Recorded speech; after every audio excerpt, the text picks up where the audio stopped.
Usa ka 11 anyos nga batang babae nga tulo ka adlaw nga missing napalgang patay sa usa ka kasagbutan sa Manukan, Zamboanga del Norte.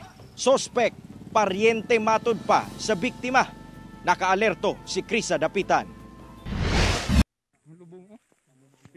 Patay na dihang napalgan ang lawas sa 11 anyos nga batang babayi sa usa ka kasagbutan sa Barangay Pangandaw sa Manukan, Zamboanga del Norte dihang napalgan kini udto niadtong Biyernes ug anaa sa state of decomposition. Sumala sa Manukan Municipal Police Station, una nang gireport nga missing ang bata niadtong Abril 16. Sumala sa kapulisan, buntag niadtong adlaw dihang gibilin sa iyang ginikanan ang bata ngadto sa iyang lola. Apan miadto kuno sa sentro ang lola ug nabilin ang bata sa balay. Dihang pagbalik sa lola, wala na ang bata. Tulo ka adlaw nilang gipangita ang bata apan patay na kining napalgan. Sumala sa kapulisan, migawa sa ilang investigasyon. Gilugos ang bata una kini gipatay. Bungtod ang area nga giikuan sa bata. Based po sa iyang observation ang bata mo ipinding nga namasay. Nakayo ang biktima.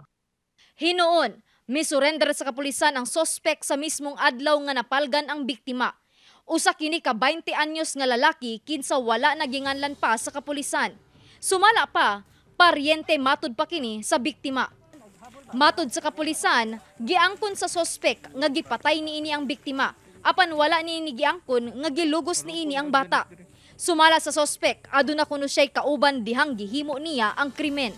Gi-inquest ginato ni voluntary man po siya admit sa krimen nga iyang gihimo ito ang pagpatay. Wala kuno niya guilty. Hindi siya sa kauban niya sa paghimo sa krimen. Magpaabot sa decision sa korte kung magpagawas ba siya og warrant of arrest regarding sa participation at kung gi-confess sa suspect.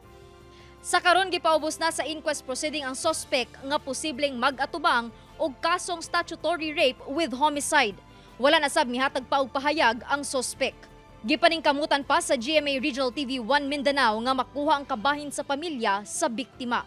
Ako si Krisa Dapitan para sa 1 Mindanao.